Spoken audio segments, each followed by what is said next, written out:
Hello and welcome. Today, we're diving into a fascinating topic, the different leadership roles in medical affairs. Whether you're charting the course of your own career or seeking to deepen your understanding of how medical affairs operates, it's essential to grasp the nuances of these roles. Being fully aware of the responsibilities, expectations, and leadership dynamics in medical affairs not only helps you position yourself for growth, but also enhances your ability to collaborate effectively within your organization. In medical affairs, generally, leadership roles can be categorized into three main types: line management, field team leadership, and therapeutic area leadership. Each role plays a critical part in driving the success of medical affairs teams, and today we'll explore these roles in detail. Let's begin with line management roles, which form the backbone of organizational leadership in medical affairs. These leaders oversee the structural and operational aspects of medical affairs within a specific geography or region. So what are the key roles in line management? 1. Country medical directors. Country medical directors are responsible for leading medical affairs activities within a specific country. They manage teams, ensure compliance with local regulations, and align country-specific medical strategies with global objectives. Example: a country medical director in France may oversee local clinical trials, ensure scientific exchange with healthcare professionals, HCPs, and address country-specific healthcare challenges, such as access to new therapies. 2. Regional medical directors. These leaders operate at a broader level, with the country's medical teams reporting into them, coordinating activities across multiple countries or markets. They ensure that regional strategies are cohesive and aligned with global medical affairs objectives, and also they are accountable for performance management and teams development at a broader scope. Example: a regional medical director for Asia Pacific might develop a strategy to address diverse healthcare needs across countries like India, Japan, and Australia, ensuring that teams in each market operate efficiently while adhering to regional goals and metrics of performance. 3. Organizational leadership roles. Leaders at this level, such as CMO or Vice Presidents of Medical Affairs, have organization-wide responsibilities. They focus on aligning medical affairs with corporate objectives, driving innovation, and ensuring the seamless integration of medical strategies with other functions like commercial and regulatory affairs. Example: a VP of Medical Affairs might lead initiatives to incorporate real-world evidence, RWE, into decision-making processes across global markets. So it is not only an expansion of geographical responsibilities, but also for the size of the organizations these leaders are responsible to manage. For the leaders in this category, strategic leadership skills are critical as they drive the success of their organizations. We will discuss strategic leadership later in this course. Now let's talk about another medical affairs leadership role, which is the field team leadership. Field team leaders play a pivotal role in connecting medical affairs with external stakeholders, such as healthcare professionals and key opinion leaders, KOLs. These leaders guide field teams like medical science liaisons, MSLs, to ensure effective engagement, data collection, and scientific exchange. Key responsibilities of field team leaders include: 1. Team management and development. Field team leaders recruit, train, and mentor MSLs. They ensure that the team has the scientific knowledge and communication skills needed to engage effectively with HCPs. Example: a field team leader might develop a training program to enhance MSL's ability to discuss emerging therapies with oncologists. 2. Strategic alignment. These leaders ensure that field activities align with broader medical affairs objectives. They prioritize engagements that generate actionable insights and support product strategies. Example: during a product launch, a field team leader might assign MSLs to gather feedback from KOLs on treatment adoption barriers. 3. Data-driven leadership. Field team leaders often analyze data collected by their teams to identify trends, gaps, and opportunities. This feedback is critical for shaping future medical strategies. Example: a field team leader might analyze MSL reports to identify emerging trends in treatment preferences, sharing these insights with the broader medical affairs team. Now we come to the third leadership role in medical affairs, which is the therapeutic area leadership. Those leaders don't have the teams reporting to them and are not considered direct people managers. They lead teams with the scientific expertise rather than with authority.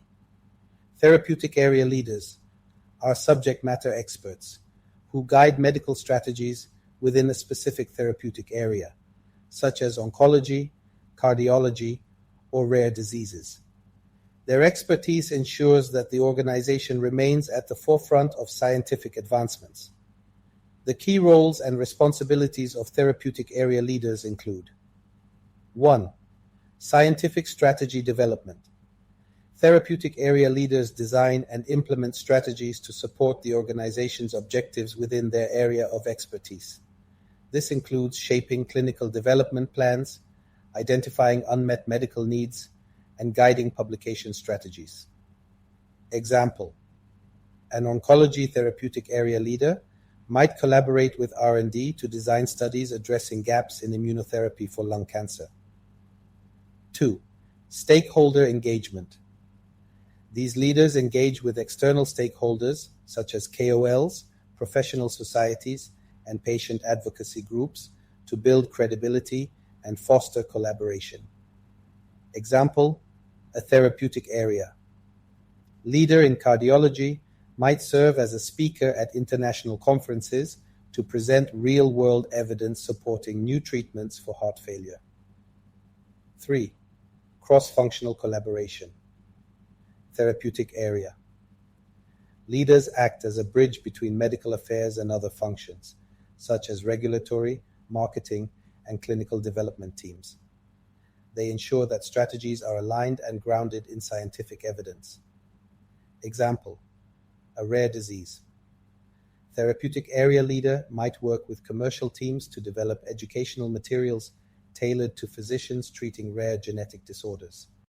Let's shed more light on the crucial aspect of their responsibilities: leading without authority. This is where the role truly stands apart. While the therapeutic area lead's primary focus remains rooted in science, their ability to influence, guide, and collaborate across teams without formal managerial authority defines their ultimate success. In the dynamic world of our industry, therapeutic area leads often find themselves at the intersection of multiple departments: regulatory, R&D, marketing, and commercial. Their expertise is the glue that holds diverse functions together.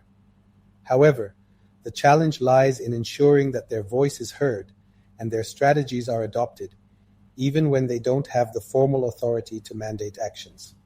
So, to thrive in this complex environment, therapeutic area leads must master the art of leading without authority. Let's explore the 5 key skills that enable them to inspire and influence, creating alignment and driving collaboration. 1. Building influence through expertise. Therapeutic area leads often gain their influence through their scientific credibility and ability to connect evidence to organizational goals. Their authority stems not from their title, but from the value of their insights. How they do it: by becoming the go-to expert in their therapeutic area, sharing robust, evidence-based recommendations, and consistently providing clarity in complex discussions. Example: imagine a therapeutic area lead presenting data on a new biomarker. Their expertise allows them to bridge gaps between R&D, marketing, and regulatory, showcasing the biomarker's potential impact on both patient outcomes and market differentiation. 2. Emotional intelligence, EQ. Effective leadership without authority hinges on emotional intelligence. Understanding the emotions, motivations, and perspectives of stakeholders is critical for fostering trust and collaboration. How they do it: by practicing active listening, showing empathy during disagreements, and remaining composed under pressure. Example: during a contentious meeting about study design, a therapeutic area lead listens to all sides, validates concerns, and proposes a compromise rooted in data and shared goals. 3. Communication. That connects. Clear, persuasive communication is essential for therapeutic area. Leads to align teams around a shared vision. It's not just about sharing ideas, but tailoring messages to resonate with diverse audiences. How they do it: by presenting scientific insights in ways that are relevant to each stakeholder, emphasizing compliance for regulatory teams, patient benefits for marketing, and strategic alignment for commercial colleagues. Example: explaining the clinical relevance of a real-world evidence study to marketing, highlighting its potential to resonate with healthcare providers and improve brand positioning. 4. Collaboration and relationship building. Strong relationships are the foundation of influence. Therapeutic area leads must proactively build trust and rapport with cross-functional teams to foster a cooperative environment. How they do it: by engaging in small collaborative projects, recognizing team contributions, and being transparent about goals and challenges. Example: partnering with commercial colleagues to develop an educational program for healthcare providers, building trust and paving the way for future collaboration. And finally, number 5, strategic vision and alignment. A clear strategic vision helps therapeutic area leads inspire teams and align them with overarching organizational goals. How they do it: by understanding the big picture, identifying opportunities for alignment, and crafting roadmaps that connect scientific strategies to business outcomes. Example: leading the development of a product launch strategy that integrates clinical data, marketing goals, and patient access needs, ensuring all teams work toward a unified objective. Now, let me wrap up saying that by understanding the different leadership roles in medical affairs and the unique responsibilities of line managers, field team leaders, and therapeutic area leaders, you can better position yourself to contribute effectively within medical affairs, whether you aspire to lead a team, manage a therapeutic area, or oversee organizational strategy. Recognizing the nuances of these roles helps you identify your strengths and areas for growth. Leadership in medical affairs is about more than managing teams. It's about strategic alignment, scientific excellence, and influencing change. As you reflect on your career journey, ask yourself, what role do I aspire to, and how can I develop the skills to excel in that position? In medical affairs, leadership isn't a one-size-fits-all concept. Each role, whether it's line management, field team leadership, or therapeutic area leadership, requires a unique blend of skills and expertise. By understanding these roles and their interconnections, you're better equipped to navigate your career path and make meaningful contributions to your organization. Thank you for joining this discussion. Stay tuned for future sessions where we'll explore the skills, tools, and strategies that empower leaders in medical affairs to excel. Until then, take some time to reflect on how you can align your aspirations with these critical roles.